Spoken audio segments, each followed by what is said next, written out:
Hi friends, வணக்கம். இன்னைக்கு திருச்செந்தூர் போயிட்டு இருக்கோம். கன்னியாகுமரி டிஸ்ட்ரிக்ட்ல இருந்து தூத்துக்குடி போகிற வழி பாருங்க எவ்வளோ பசுமையாக இருக்குது. கரெக்டாக மார்னிங் 10 o'clock நாங்கள் கன்னியாகுமரியிலேருந்து கிளம்பணும். 11:30க்கு திருச்செந்தூர் கார் பார்க்கிங்கில் எங்கள் டிரைவர் இறக்கி விட்டாருங்க. ரொம்ப கூட்டமாக இருந்தால் நீங்கள் சீனியர் சிட்டிசன் கியூவில் போயிட்டு உள்ளே போய் சுவாமி தரிசனம் பண்ணிட்டு வந்துட சொன்னார். ஸோ அதனால் கார் பார்க்கிங்கில் இறங்கி அங்கே ஒரு ஷேர் ஆட்டோ பிடிச்சி இந்த செங்குந்தர் மண்டபத்தில் இறக்கி விட்டாங்க. ஷேர் ஆட்டோலேருந்து அங்கேருந்து நடந்து போகிற வழியில் தூண்டுகை விநாயகர் கோயில்.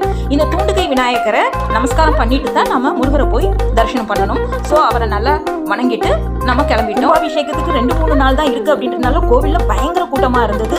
சரியான வெயிலுங்க. நாங்கள் போன நேரம் நடக்கவும் முடியல. செப்பல் இல்லாமல் நடக்கிறது ரொம்ப கஷ்டமாக இருந்தது.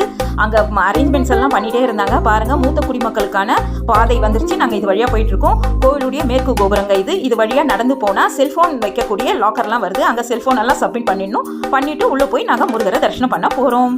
வந்து நான் முருகரை பற்றின டீட்டெயில் எல்லாம் உங்களுக்கு ஷேர் பண்ணுறேன். Okay, thank you, bye bye.